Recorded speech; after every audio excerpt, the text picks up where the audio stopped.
Assalamu alaikum everyone. Haris Hanif here from Tabani's School of Accountancy and Tabani's Academy. March 2024 attempt का जो result आ चुका है, सबसे पहले दिली मुबारकबाद उन तमाम बच्चों को जिनके एसीसी के एग्जाम्स पास हो चुके हैं मार्च 2024 अटेम्प्ट में। अच्छा देखिए, इस वीडियो में स्पेशली मैं उन बच्चों से बात करना है जिनके पेपर जो है ना वो फ्लंक्ड हो गए कि अब आपको क्या करना चाहिए। देखिए, मैंने कुछ पॉइंट्स नोट करके रखे हैं। सो मेरी तरफ से कुछ सजेशन है उन बच्चों को जिनके पेपर जो है ना वो फ्लंक हो गए। देखिए, सबसे पहला स्टेप, सबसे पहला पॉइंट, आप एक्सेप्ट करें कि आपका पेपर फ्लंक हुआ है। There must be some mistakes in your answer. कुछ ना कुछ आपने अपने आंसर में गलत किया होगा।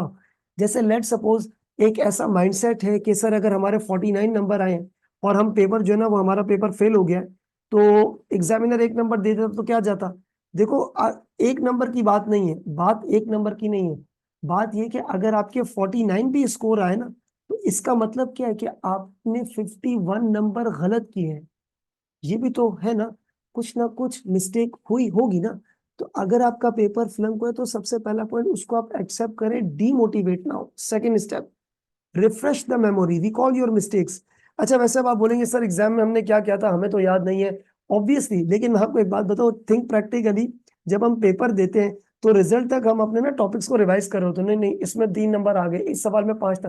किसी ना किसी तरीके से ना बच्चे 50 नंबर लाके अपने आप को तसल्ली दे देते हैं।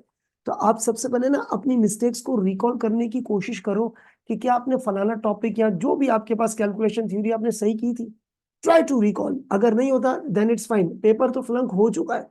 अब आप जाओ, go through detail exam feedback. जो एसीसी आपका डिटेल एग्जाम फीडबैक देता है, जिसमें the breakup result section wise, जिसमें आपके पास होता है ना कि आपने सेक्शन ए में कितना स्कोर किया, सेक्शन बी में कितना स्कोर किया, सेक्शन सी में कितना स्कोर किया, और जो आपके सिलेबस एरियाज हैं, जैसे सिलेबस एरिया में जैसे कि मैं बात करूं, फॉर एग्जांपल पेपर पीएम और डबल ए जो मैं पढ़ाता हूं, तो उसमें फॉर एग्जांपल कॉस्टिंग टेक्निक्स में आपके कितने मार्क्स है, परफॉर्मेंस मेजरमेंट में कितने मार्क्स है, उस डिटेल एग्जाम फीडबैक को आपने लाजमी तौर पे पढ़ना है कि आपका क्या फीडबैक है। अच्छा, इसमें मैं एक चीज ऐड करूंगा कि जब मार्च 2024 अटेम्प्ट का जो एग्जामिनर रिपोर्ट आएगी ना, या एग्जामिनर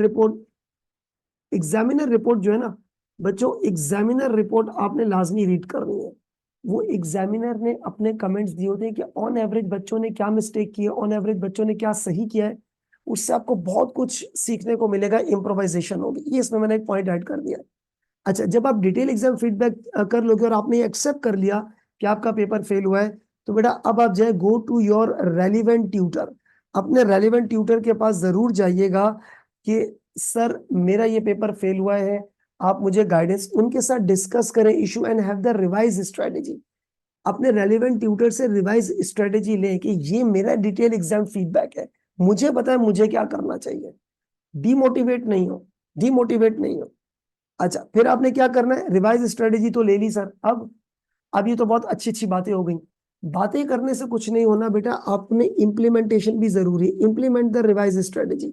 अब आपने उसको रिवाइज स्ट्रेटेजी को इम्प्लीमेंटेशन करनी है, पॉजिटिव माइंडसेट रखना है, और work hard and also attempt assignments and मॉक्स। मैंने नोटिस किया है, मेरी अपनी क्लासेस में होता है, जब हम असाइनमेंट्स देते हैं तो मतलब फॉर एग्जाम्पल सारे बच्चे तो नहीं देते, अब मैं एग्जैक्टली आपको परसेंटेज तो एस्टिमेट करके नहीं बता सकता। 60-70% बच्चे जो है ना वो असाइनमेंट ऑलमोस्ट दे देते हैं, बाकी बच्चे असाइनमेंट नहीं देते। ये क्यों, वाई, किस बात का डर है या किस बात की सुस्ती है। असाइनमेंट्स जरूर किया करें, मॉक जरूर दिया करें। मैं आपको एक छोटी सी एग्जांपल दूं कि अभी जो ट्रिपल ए का रिजल्ट है, मेरी जो क्लास है उसका रिजल्ट पास रेट 71% है, और उनमें से मैक्सिमम बच्चे वो थे जिन्होंने अपने असाइनमेंट्स चेक कर रहे थे, क्योंकि ट्रिपल ए के अंदर बच्चे को नॉलेज का इशू नहीं है, ड्राफ्टिंग का इशू आता है कि कितने आंसर में कितना लिखे। सिमिलरली पीएम और डबल ए के भी पास रेट्स माशाल्लाह वर्ल्ड पास रेट से ज्यादा है, लेकिन अगेन मैं इस वक्त जो मैसेज एड्रेस कर रहा हूँ वो उन स्टूडेंट्स को एड्रेस कर रहा हूँ जो बच्चे फेल हुए हैं, जो मेरी क्लास के भी थे, या जो जनरली, जो मेरी क्लास के नहीं, जो जनरली स्टूडेंट्स हैं जो फेल हुए। बेटा इन स्ट्रेटेजीज को आप फॉलो करें।